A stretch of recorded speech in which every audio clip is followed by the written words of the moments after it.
Hi, welcome to Read to Me, Mrs. Avignon. Today I'm going to be reading from the historical fiction novel, The Winter of Red Snow. This is a Dear America series, and this one is about a girl named Abigail Jane Stewart, and this is her Revolutionary War diary.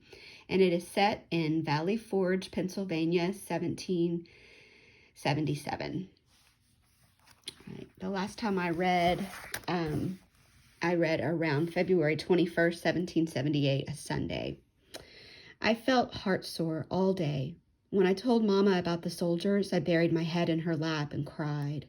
Elizabeth also came to the hearth. They're dying from the pox, she told us, trying to hold back tears. And the putrid fevers, Mama. I watched a surgeon saw off a man's leg right before my eyes. Elizabeth could not stop weeping. Mama stroked her hair. Finally, Elizabeth dried her face with her apron. The poor soldier had a bullet clenched between his teeth to keep from screaming, but so great was his pain. Oh, Mama, when he did open his mouth to cry out, the bullet dropped back into his throat. While he was choking, the surgeon kept sawing, and he died right there. Dear, dear, said Mama.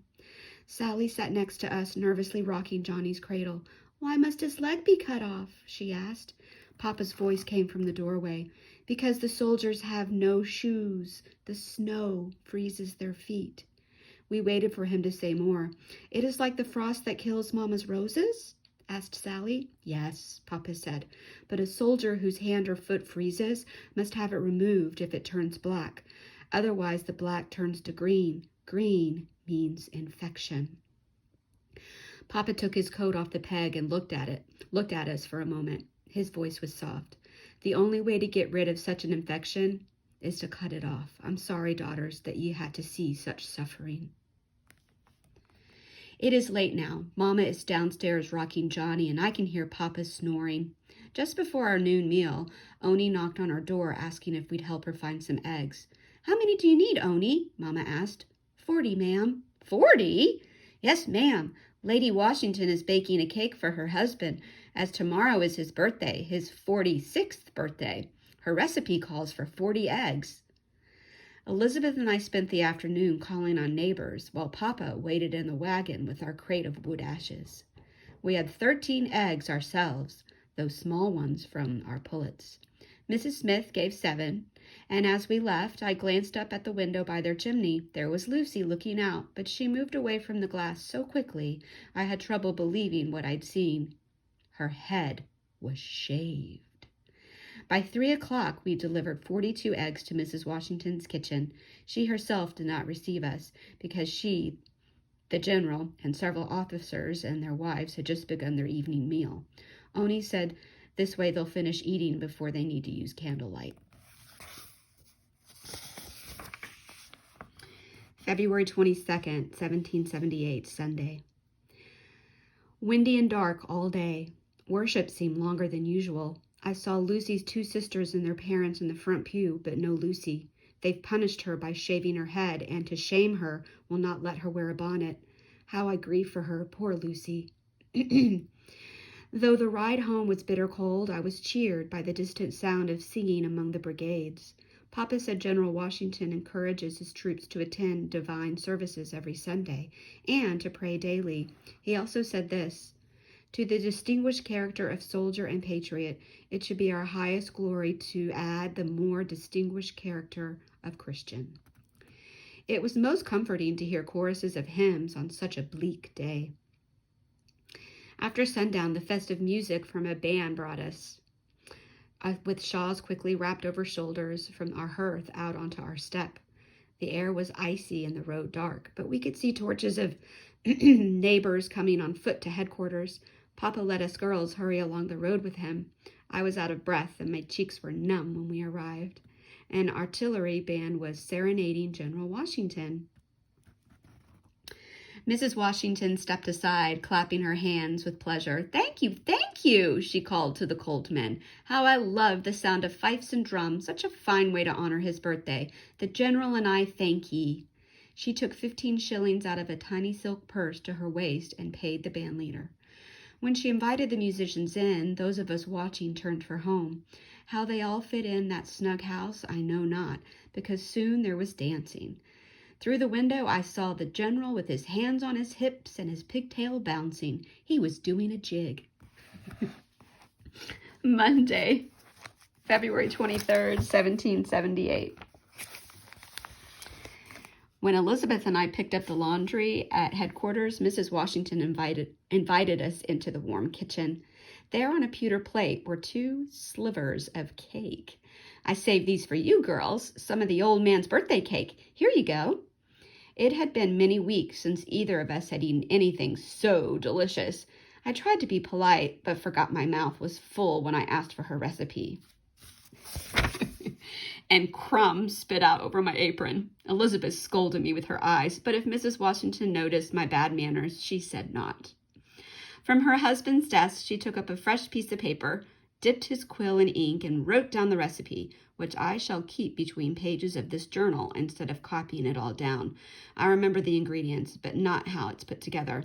40 eggs, 4 pounds of butter, 4 pounds of sugar powdered, 5 pounds of flour, 5 pounds of fruit, mace and nutmeg, wine, and some fresh brandy. Mama hugged us and laughed. It's good you were able to taste such a fine cake, she said, because the day we have 40 eggs and 4 pounds of sugar to spare will be the day I grow wings. The wind beat against the house all day so that we felt it blow in through the cracks and under the door. Only the fire and hot kettle of wash kept us warm. A great noise of horses and wagons passed by on the way to headquarters, but we were unable to see out the steamy windows. Sally demanded I let her wear my shoes outside so she could watch the visitors. But when I refused, she smacked our long spoon against the stones until it splintered in half. She stuck her jaw out and was not at all sorry for her temper. I was sore pleased when Mama put her in the corner with a swat.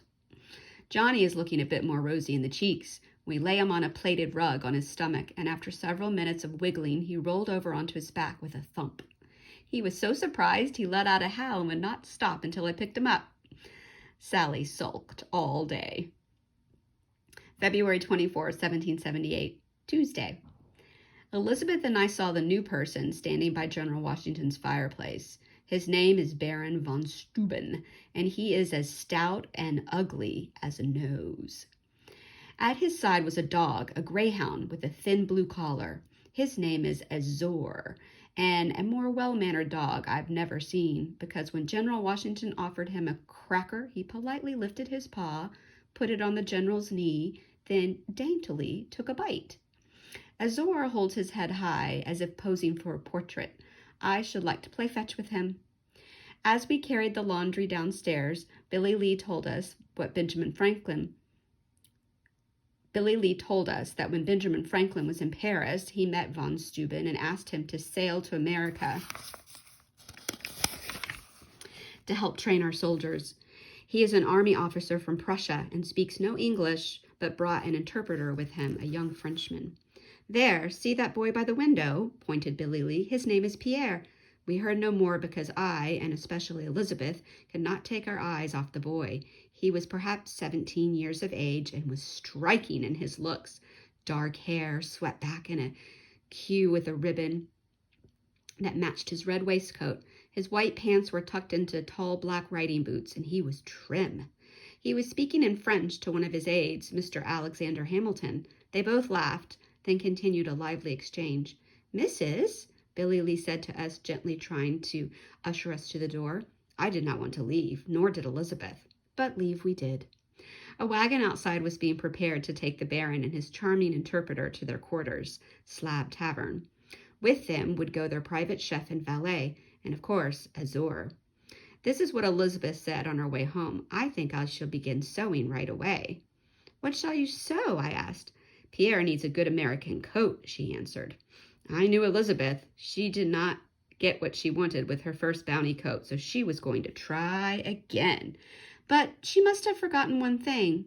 We have no cloth. And I'll stop right there for today.